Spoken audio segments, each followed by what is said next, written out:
and welcome to a new episode of Her Voice.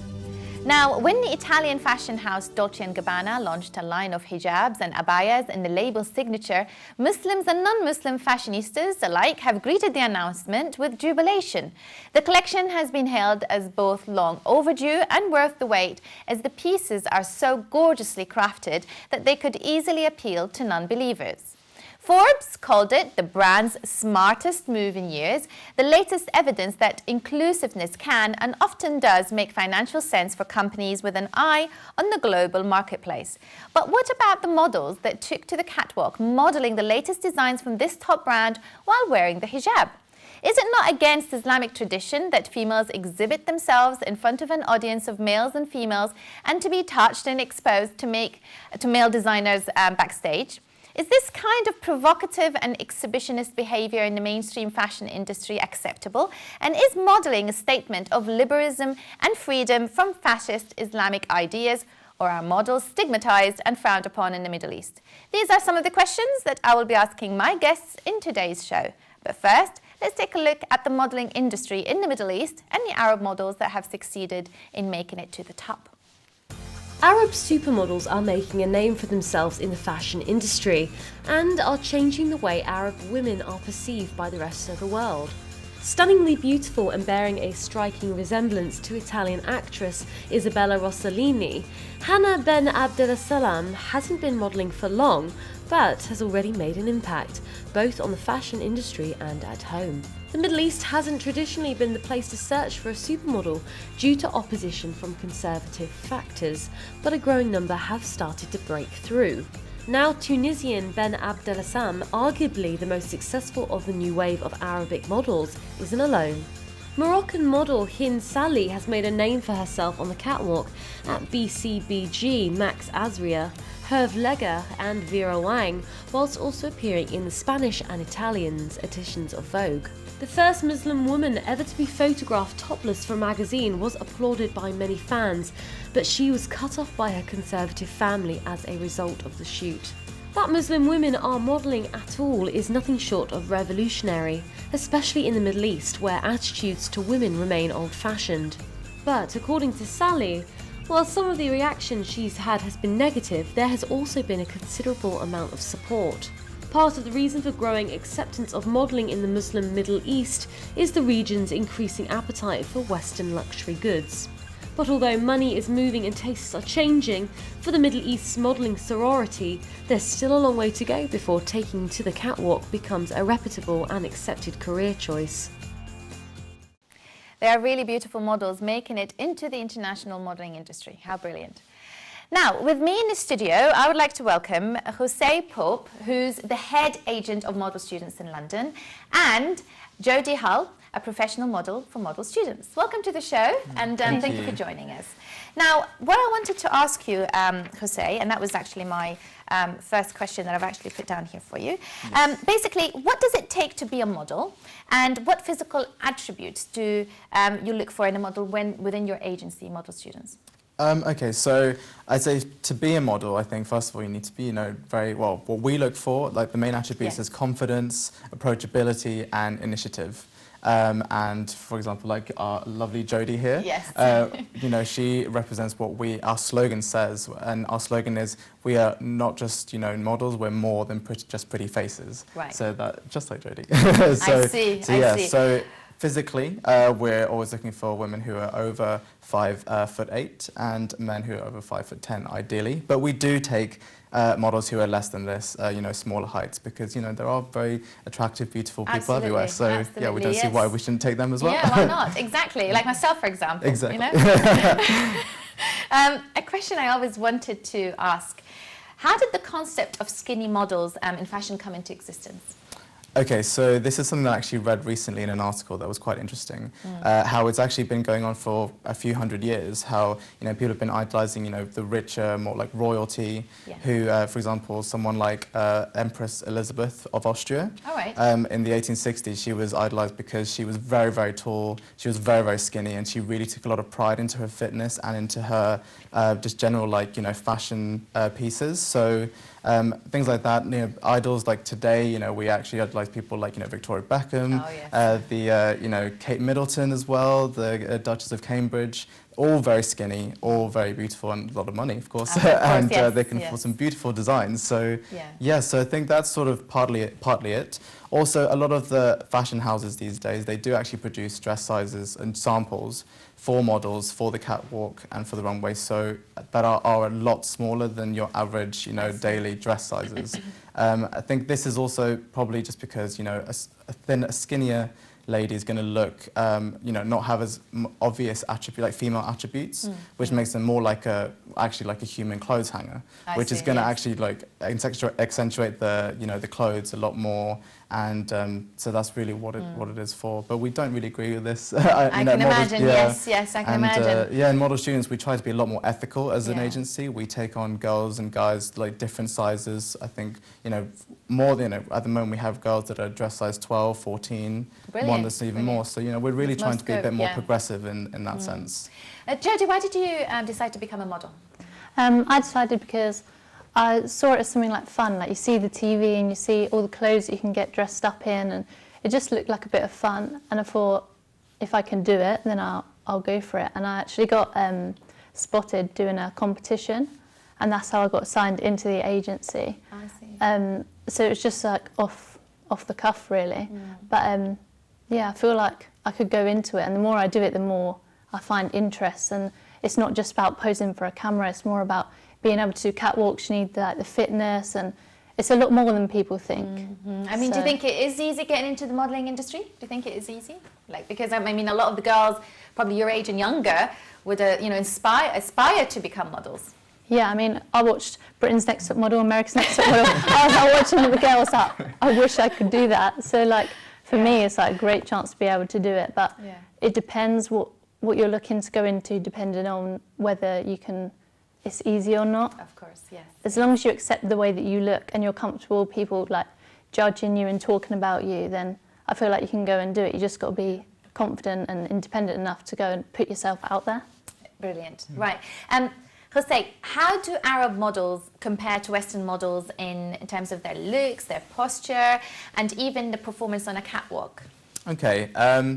I personally don't think there's much of a difference other than, obviously skin tone, physical attributes like skin tone, hair, you've got lovely, luscious, thick hair, and obviously the beautiful Arabic eyes. But I don't think there's that much of a difference in that sense, both do brilliant runways. There are sometimes differences, as, Asian models, for example, they also, they have different training in terms of catwalk walking, so yeah. I see. I mean, until 5 years ago, the Arab world was disconnected from the global modelling network. Then suddenly we saw a surge of Arab models making it into, the world of modelling and, being top models. What's changed? Yeah, absolutely. So, I mean, there's people, for example, like Kenza Furati, who was, I think, the first Arab model to be featured in Paris Vogue and Elle magazine. People like her and Hannah Ben forgive me if I'm saying it wrong, but Abed Salam. Abed Salam. Yeah, exactly. She's very well known, yes. Yes, so she, those two have really paved the way for massive models these days, top. We've actually had Abed Salam here with us. Oh, really? Last year in fantastic. the studio. Yes, we did. God, yes, exciting. that's first, at Levant TV. I feel privileged to be sitting here. So they've really paved the way for top models today, like Gigi Hadid, for example, and Iman Hammam, who they're just absolutely rocking the fashion world at the moment. So that's brilliant.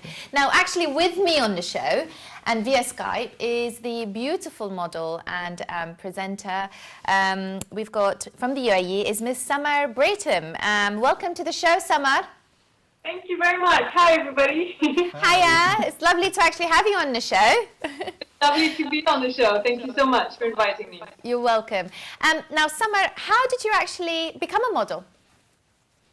It was purely by accident. I was walking in a shopping mall in Dubai, minding my own business, and a lady approached me. It's a typical story, I'm sorry. But approached me and she asked me, "Are you a model?" And I said, "No." And she said, "Are you interested?" And I kind of had to hesitate a little bit and then think, well, sure, why not?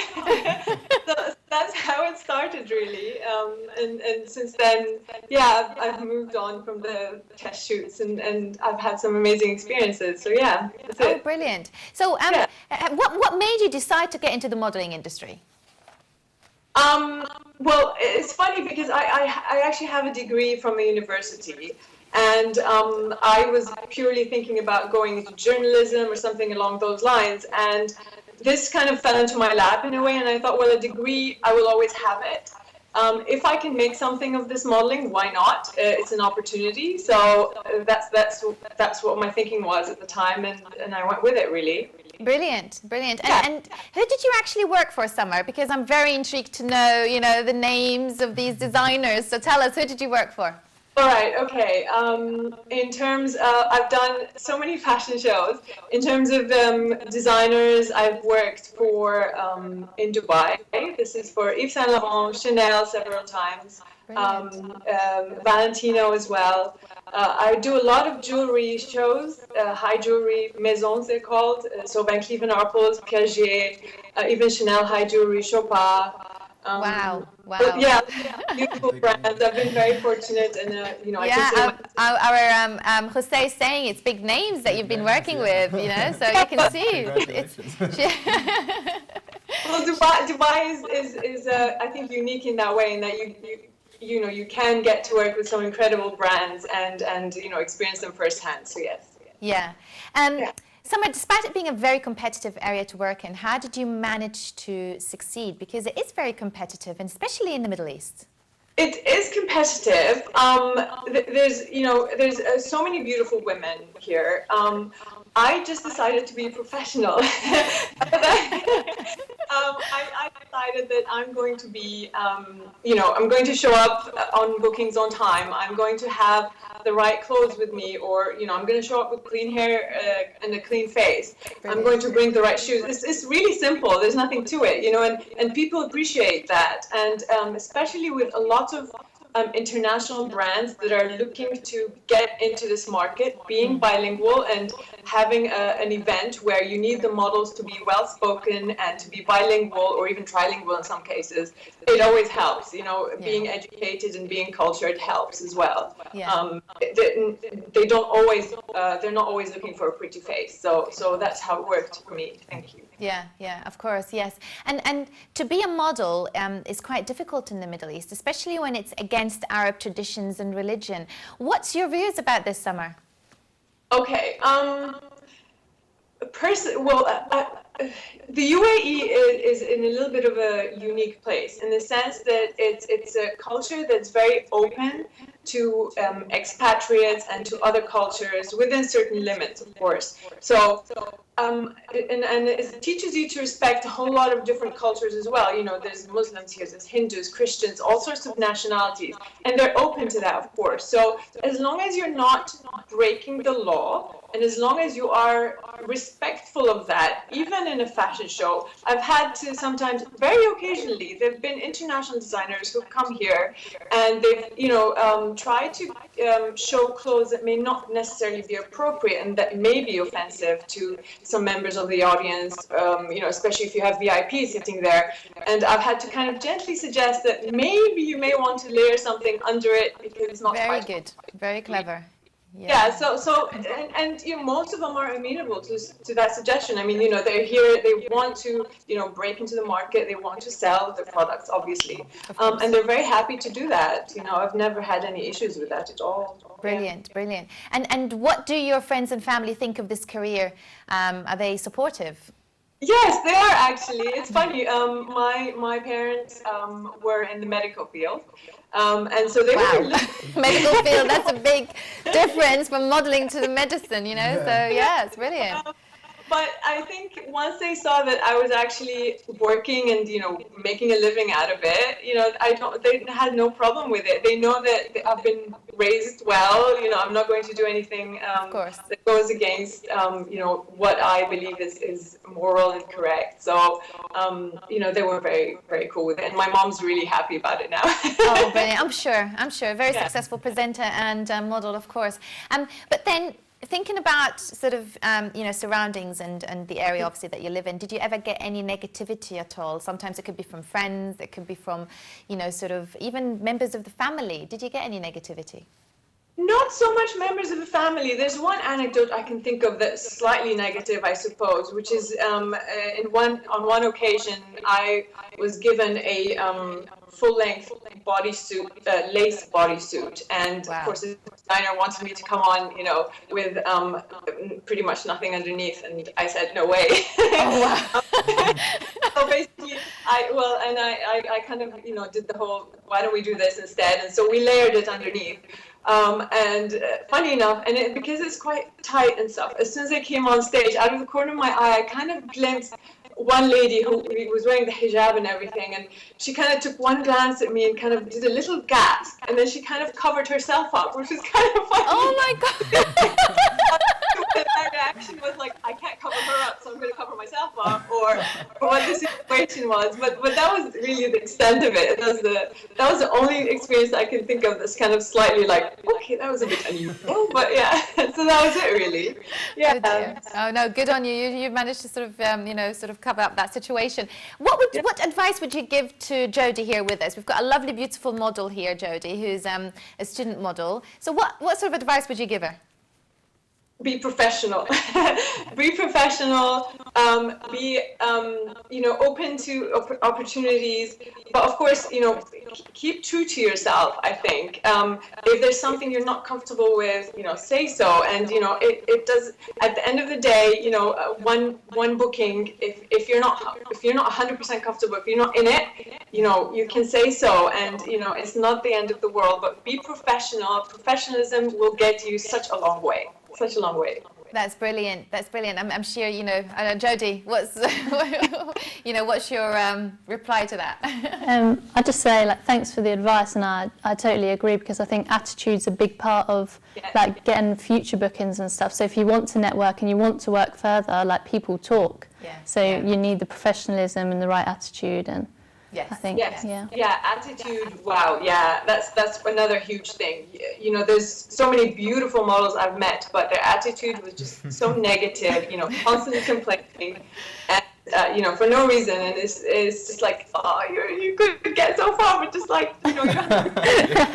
I know what you mean. You meet some nice characters around. No, most people I've met are lovely. Yeah, I'm sure. Maybe 20%. And Summer, finally, just what's next for Summer in modelling and obviously presenting and... Oh, well, I think I have hung up my modelling super high heels. I'm now focused more on the presenting aspect. I'm doing a lot of live events, some TV for corporate clients.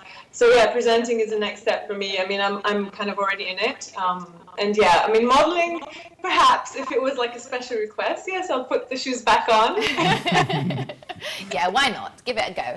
Exactly. Why not? Always fun to dress up. Fantastic. Thank you so much, Samar. It's been such a pleasure talking to you. We do wish you all the best and all the luck in the world. Not only are you beautiful, but extremely smart. So thank you so much. Thank you so much. Nice to meet you. Nice to meet you. Take care. Bye-bye. Obviously, you've heard our lovely Summer there. I'm so happy actually having spoken to her now. It does make you sort of think, yeah, we've got potential out there in the Middle East. Absolutely. That's lovely. What percentage of women, Jose, have the physical characteristics that allow them to be fashion models? Okay, it's a bit difficult to talk about it in percentage-wise, because I mean, ideally, like I said, as model students, we're trying to be more progressive and really think, outside of the little box that we have at the moment of the skinny model. And so, I mean, really, I think if I was going to be very honest, I'd say maybe close to around something like 10%, and then within that, there's a very, very small percentage of women who really have that, you know, characteristic and that uniqueness that it takes to be, you know, a top model. They're very, very rare. Oh, I but, see. but yeah, so I think, yeah, other than that, you know, I mean, anyone can be a model these days. We've got Instagram, I know, we've got bloggers. I know, Snapchat, so, just using it right yeah, now. Snapchat, exactly. You know, Instagram, you've got Facebook, you know, you can make your own page easily. Yeah. So yeah, actually, yeah, you're right. If you want to, you've got the just, drive. yeah, just you've go got the for it. social media out there, Yeah. absolutely. Now, Jodie, how did you manage to juggle between modelling and your studies? How did you manage to do that? So that was a tough one because it's hard to like prioritise. But I personally decided to go with my education to focus on that more, so I get my degree, so that I can then focus on like modelling and do like little jobs at the same time, so that once I've got my degree, I can move on maybe to do modelling, focus on that. But then I always have a fallback. Right, that's very clever. Yeah. No, that's very, very clever. And also, it's like a dance degree, and it's in like performing arts, and it's all kind of in the same industry of like creating and like doing photography and that. So it all kind of interlinks anyway. Yeah. Oh, well done. Excellent. Very good. Now, let's move on to male models. Now, male models are still small in comparison to the female species. The combined total earnings of the top 10 male models is £4.85 million, dwarfed by their female counterparts who earned more than £50 million. Now, it is the only industry where men get paid less. But what about male models that come from the Middle East? What chance do they have making it into the modelling industry? I asked Adam, a Syrian male model, this question during our coverage of the Shahrazad fashion event that took place in London, hosting a number of fashion designers from the Gulf region and presented by a number of models from Student Models. Adam, can you tell us why did you get into the modelling business, since it's quite a competitive one? Well, I always like to be a model. I've been doing modeling since I was living in Dubai. So I moved to London and, you know, I applied some agencies as it's my talent and it's something I really, really like. Yeah, that's why. How is it not sort of quite competitive though? Because modelling is, you know, it's not easy to actually make it to the top, like they say. Absolutely, especially in London, it's very, very competitive business. But you got to be unique. That's the whole thing about it. If you're different and unique, you can get into the top anyway. So what makes you different and unique than the other male models? Well, probably my personality. I'm not really sure. Yeah, like the way I am, the way I approach people. Yeah, you always, if you want to be a model, you got to be a good person. You got to be approachable. I think that's it. Yeah. Right. So what's your role then tonight with Shahrazad event? So today I'm being the choreographer. So I'm looking after the female models. We got plenty of them. I'm training them. We did a lot of rehearsals, and because today is Arabic show, it's totally different than all the other shows probably they attended. As I am Arabic as well, so I understand exactly how kind of Arabic models are or Arabic designers are. So we had a lot of rehearsals, and kind of it's Shahrazad, so it's quite different show, I suppose. So we're doing something unique. So hopefully it's going to be nice. And the actual models themselves, talk to me more about them. Are they what's their ages? You know, do you think, you know, they have the actual looks of a model? Because it is, like I said, also quite competitive for the female models more than the male models. Absolutely, it's very, very competitive. No, we got really beautiful models with us today. They are 20 years old and probably between 20 and 25. They're very tall and cute, and they got really cool personality. I got on with them really well. We worked really hard, so hopefully they'll be amazing. We'll see them later probably. Well, on your sort of personal side, are you planning any modelling events, or are there any modelling events coming up for you? Yes, we have some events coming up. Hopefully, I've been speaking to actually the Arabic designers, and they were saying that they might do more in London because it's the first fashion shows for them here. So hopefully a lot of shows are coming up with this company. Now, Jose, is it easier for a man to work in the modelling industry than the women, especially when there isn't that too many of them?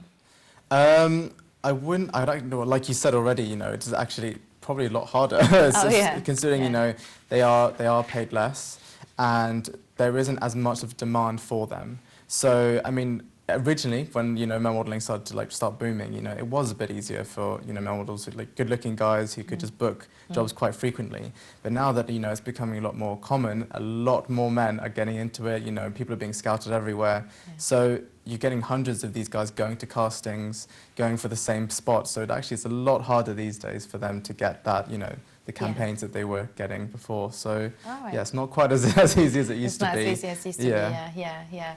Now, to get a more religious perspective on the subject of modelling, especially in the Middle East, I would like to welcome again and again to the show via Skype one of our most regular loved guests, Rania Hafez. Now, Rania is a senior lecturer at the University of Greenwich and founder and director at Muslim Women in Education. Good morning, Rania, and it's always a pleasure to see you.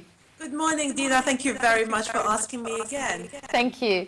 Now, Rania, straightforward question. Is modelling allowed in Islam or in any religion? Well, modeling as per se in itself is not an issue. It's a job like any other job. It depends whether the person, the level of modesty or lack of modesty.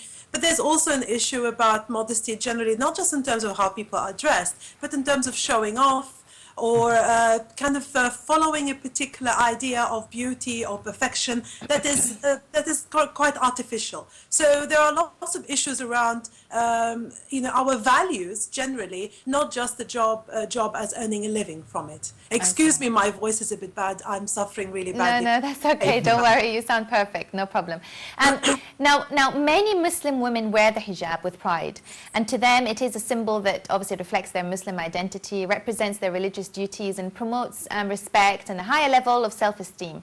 Now, on the other hand, you may find that there are some Muslim women who face controversy trying to live a westernized life while maintaining their religious and family beliefs. For example, I've got Rima Faki. She's a Muslim Lebanese immigrant from Michigan. Now, she won the Miss USA 2010 beauty pageant whilst wearing a swimsuit in public, which maybe completely was inappropriate for some Muslim women, but Faki was comfortable in her actions throughout the pageant and was supported by her family, friends, and entire culture.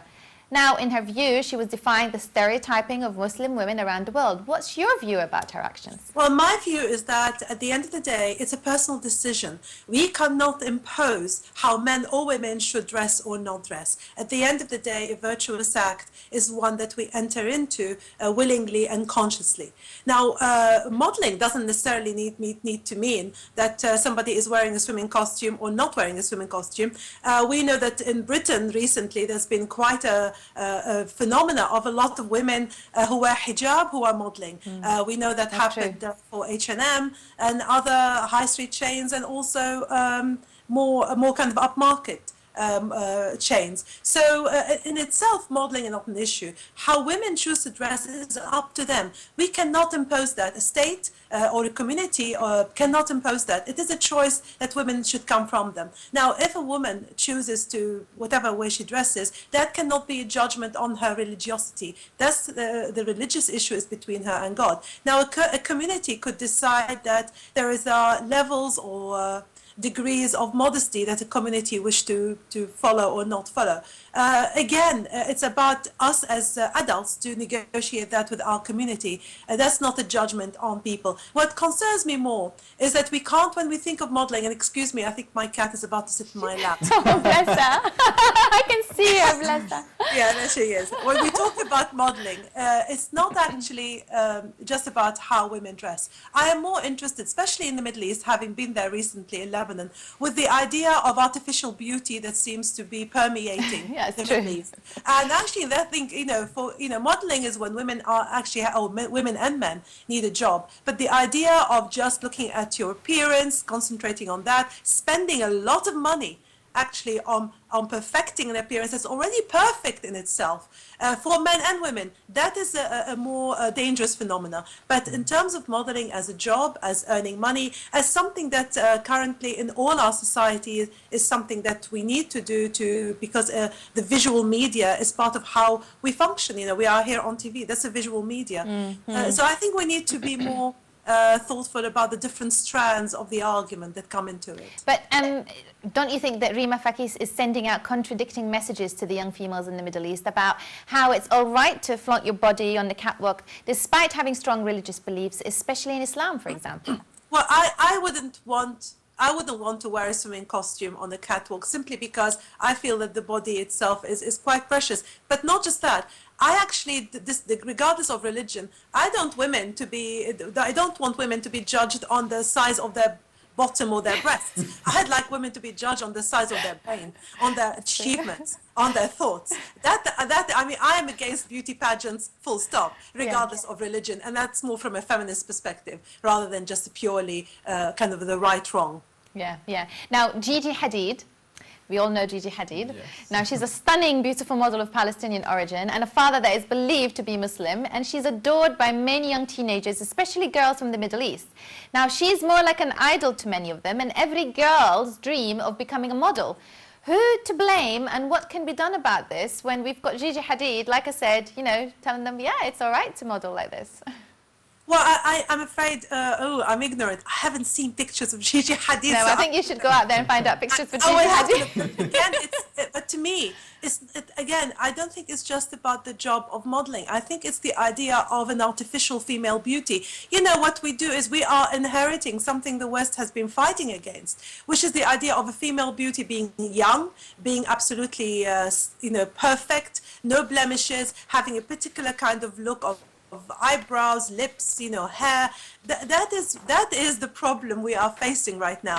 Unfortunately, a lot of young girls around, especially in the Middle East, are going to be taken in by the images of the celebrities that permeate our TVs and our magazines right now. And that is the problem. We need to actually address the idea that human value, whether male or female, is in the actions, the values, the achievements, how much they work for their community, for their family. Yes. That is important. If we go back to just artificial looks, that's interesting for 5 minutes, and then what? Yeah. And I think that's the issue we need to address. So finally, just one more question, Rania, before we leave you. If a girl thinks about wanting to become a model, what advice would you actually give her? I would say it's a very short-term career. It's not really a career. If you want to have a go, do it. But look at your own values. Don't, if your values, you have certain values of modesty or otherwise, don't sacrifice those. You can be a model if you wear hijab or don't wear hijab. You can do that, but realize it's only a temporary job. Really, there is far more to life than just looking pretty. So yes, do it for a short while if you must, but look at completing your education, look at actually contributing to your community. Brilliant. We've got Jodie here. She's got a degree as well as obviously who does modelling. So I think, she fits the purpose, doesn't she? That's fantastic. Brilliant. Rania Hafiz, Senior Lecturer at University of Greenwich and Founder and Director at Muslim Women in Education. Thank you so much for joining us today. And thank you. And I hope you do feel better. Thank you very much, Dina. Thank you. Bye-bye. Bye. Now, Hussein, to combat the growing problems of anorexia and models in France, and the rising numbers of young people, obviously, with eating disorders, models working in France will need a medical certificate proving they're healthy and not dangerously thin under a new law approved by French MPs. And apparently, failure to provide the certificate will be punishable by up to 6 months in jail and a fine of £54,000. Now, what do you think of this new legislation? Both of you, I think, I'd like to ask you. Yeah, absolutely. I applaud the French government for doing this, really. I think it's been a long time coming. Something had to be done. There's been just too many instances. I've been to London Fashion Week, and I've seen firsthand some of these models who are really, they're not eating, they're not, they're stick thin, they're very, very tall, and they're put under conditions where, they're physically exhausted, and because they really, when show season comes, they're going to do shows every day, castings every single day, running around the city. So yeah, it's terrible. And so no, I think it's a great idea because really some of them just should not be walking. So yeah, so no, I think it's a great idea. And actually the UK have started looking into it as well. There's a parliamentary inquiry to looking into banning under 16-year-olds from being able to walk on the runway. So that's brilliant. So do you think, Jodie, that this new rule will actually stop models from being obsessed about their weight and appearance? I don't think so. In a way, it does, because it makes people want to be healthy and stuff, but I think it's adding pressure still to the girls that want to be a model, and they are going to idolise people that are skinny, and they are going to want to be like that and take drastic measures. But I feel like they need support rather than the embarrassment of, we need a medical certificate. Like, I feel it just adds pressure to them to then keep it a secret. So now if they do become ill, they're not going to go to the doctor and ask the doctor for the help, because then it will be on record. I see. So I feel like there's like a grey area, because for health and safety reasons, for all means, like we need it, and because it's not healthy, and you do need to be fit. Otherwise you are just going to pass out and you're not going to be able to do your walks. So I don't know, I think No, I agree with you. I totally agree with you. Now, actually, with me on the phone is Yasmin. Now, Yasmin is a 15-year-old teenager who aspires to be a model and has already started her modeling career by appearing on catwalks for local fashion designers in London. Welcome to the show, Yasmin. Thank you. Hello. Hiya. Why do you want to be a model, and what is it about modeling that attracts you? Well, it's just those beautiful photos of all these models that make you wish to want to be like them, and just aspiring to be like those, and just being the perfect image. Yeah, I see. So you're after the perfect image. That's what you mean. Yes, exactly. Yeah. And at a young age, and you're already establishing yourself on the fashion runways, what makes you different than other models then? Well, it's the style that you pursue towards your audience and the person that you are. Every model has a different personality that they show to the designers, through the clothes, and to the audience. Yeah, okay. And how do your parents feel about you modelling at such a young age? Well, my parents at the start, they aren't too happy about it, due to the fact that I need to have my school first, education, having a proper job and a proper future that's there for me. But I feel like they are okay with it, as long as it doesn't interfere with my actual education. Okay, all right. And what do you aspire to be when you finish school? Because obviously you've got the likes of Gigi Hadid and all these beautiful models out there. So is there anybody that's like an inspiration? Yeah, well, Kendall Jenner is definitely an inspiration to me. For everything, she's perfect, and I'd love to be like her, but it's quite hard because she came from a family which was already very high up in this industry. Therefore, it's quite harder for the other models. I see. Well, you do actually look like Kendall Jenner, looking at you now. You've got the looks. I think you're probably even a bit more beautiful than her. Well, that's a compliment. Yes, exactly. Well, I mean, I do wish you all the best. And when you do become a model, would you come back and let us know? Oh, definitely. Hopefully. Okay. Hopefully. All right. Thank you so much, Yasmin, for joining us. Thank you for having me. Good luck with your career. Thank you. Thank you. Okay, unfortunately, this brings us to the end of our show. I would really like to thank Jose Pope and Jodie Hull from Student Models Agency for joining us today. It's been such a great pleasure having you with us. Thank you so much for having us. No problem. And hopefully, maybe you can come back again and tell us what's it like for you when you become famous. Yeah. Hopefully, yes. Just to finish off, I just wanted to say that in today's society, you are judged by your appearance, what you wear and how you present yourself. Looking beautiful and feeling glamorous is every woman's dream. But if you want to take it one step ahead and become a model, then ultimately your image is what you need to market. But remember, not to lose your self-respect, and that you're a woman, so you must be beautiful. So have a good day. Bye-bye.